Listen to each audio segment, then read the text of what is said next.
The Galactic Council chamber buzzed with the usual mixture of languages, pheromones, and electromagnetic frequencies that passed for diplomatic discourse among the 47 member species. Ambassador Vex of the Dominion leaned back in his crystalline chair, his 4 eyes glittering with amusement as he processed the latest transmission from the Outer Rim. "They call themselves humans," he announced to the assembly, his voice carrying the melodic tones that made his species such effective orators. "A bipedal mammalian species from a backwater system they call Sol. They wish to join our council." A ripple of interest passed through the chamber. New species occasionally petitioned for membership, though most were either too primitive to understand the application process or too advanced to bother with galactic politics. The humans seemed to fall somewhere in between. "What are their qualifications?" asked Counselor Rex, her serpentine form coiled elegantly around her speaking platform. As the representative of one of the Council's founding species, her opinion carried considerable weight. Vex consulted his datapad, struggling to suppress another wave of amusement. "They claim to have achieved faster-than-light travel, though their technology appears crude by our standards. Their industrial capacity is limited to a single-star system. Most remarkably, they have sent exactly 1 ship to demonstrate their worthiness for membership." The chamber erupted in various forms of laughter. The Keelans chittered through their vocal slits, the morphic beings shifted into amusing shapes, and even the usually stoic Titanians allowed their metallic faces to display expressions of mirth. "1 ship?" Rex's voice carried clear disbelief. The last species to petition for membership sent a fleet of 300 vessels, each one a masterwork of engineering. Before them, the hegemony arrived with an entire mobile city. What could a single vessel possibly demonstrate? Vex shrugged, a gesture he had learned from studying various humanoid species.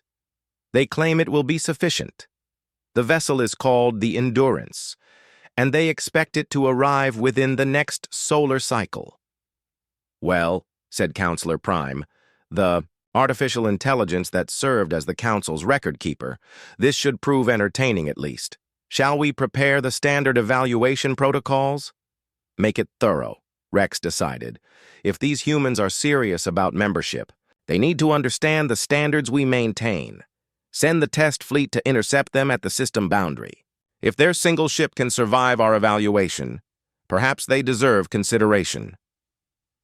The months passed quickly by galactic standards. Various council members made wagers on how long the human ship would last against the test fleet. The Keelans, known for their cautious nature, bet on immediate surrender.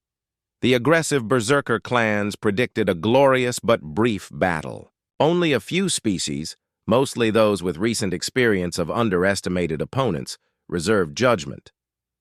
When the Endurance finally appeared at the edge of Council space, long-range sensors immediately began their analysis.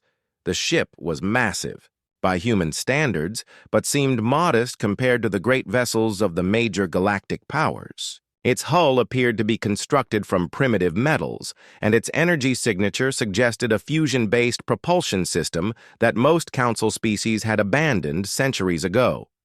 Commander Voss, a decorated veteran of the Kellan Space Force, led the test fleet.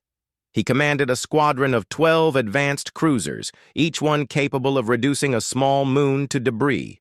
His orders were clear: test the human vessel's capabilities without destroying it outright, but make it clear that Council membership required more than mere ambition. "Human vessel Endurance," Voss transmitted as his fleet moved into position. "You have entered Council space without authorization. Prepare to be boarded for inspection." The reply came in surprisingly clear galactic standard, though with an odd accent that suggested the speaker was using artificial translation. "This is Captain Mills of the Endurance. We are here by invitation of the Galactic Council. We respectfully decline boarding and request passage to the Council chambers." Voss felt his primary hearts skip a beat. Declining a military inspection was either supreme confidence or supreme foolishness. "Captain Mills, You are outnumbered 12 to 1. Your vessel appears to be unarmed. I strongly advise compliance. Negative, Commander. We have a schedule to keep. What happened next would be discussed in military academies for generations. The Endurance did not accelerate, did not maneuver, did not power weapons that sensors insisted did not exist. Instead, space around the human ship began to bend. Voss watched in growing alarm as his sensor readings became increasingly erratic. The Endurance appeared to be manipulating space-time itself, creating a localized distortion that made targeting impossible. His weapons locked onto empty space while the human ship remained precisely where it had been, yet somehow untouchable. "Sir," his tactical officer reported, his voice tight with professional confusion, "our targeting systems cannot establish a lock. The ship appears to be occupying multiple positions simultaneously." "That's impossible. No known technology can achieve that effect without massive energy expenditure." Voss studied his readings more carefully. "What's their power output?" "That's the problem, sir. Their fusion reactor should not be capable of generating the energy required for this phenomenon. Either our sensors are malfunctioning, or they've achieved something our physicists claim is impossible." The Endurance began to move forward, still wrapped in its impossible distortion field. Voss ordered his fleet to intercept, but every maneuver seemed to anticipate their movements. The human ship flowed through their formation like water through a net, never quite where their weapons expected it to be. "Commander," Captain Mills's voice remained calm, almost conversational. "You're welcome to escort us to the council chambers. We appreciate the honor guard." Voss found himself escorting the very ship he had been ordered to stop. His fleet fell into formation around the Endurance, more for appearances than any practical purpose. None of his officers could explain how a primitive fusion-powered vessel was accomplishing feats that should have required technology beyond even council standards. As they approached the council chambers, Ambassador Vex received increasingly frantic reports from the test fleet. The human ship had somehow neutralized 12 advanced cruisers without firing a shot, without even appearing to notice them as a threat. The implications sent ripples of concern through the assembled diplomats. "Perhaps," Rex suggested quietly, "we should reconsider our assumptions about these humans."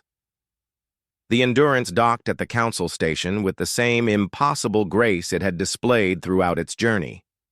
Captain Mills emerged alone, a single human in a simple uniform walking into a chamber filled with the galaxy's most powerful species. "Honored counselors," Mills said, his voice carrying clearly through the vast chamber, "Earth sends its greetings. We come seeking not just membership, but partnership in building a better galaxy." "Captain," Vex managed, his usual composure shaken, "your ship's capabilities far exceed our initial assessment. How did you achieve such advanced technology with apparently primitive resources?" Mills smiled, an expression that somehow conveyed both humility and quiet confidence. "We learned long ago that the most advanced technology often appears simple from the outside. Sometimes the greatest strength comes not from having the biggest weapons, but from understanding that there are always alternatives to fighting." The council voted unanimously for immediate human membership. As Captain Mills had demonstrated, sometimes one ship truly was enough, especially when that ship carried not just advanced technology, but advanced thinking. The galaxy had stopped laughing.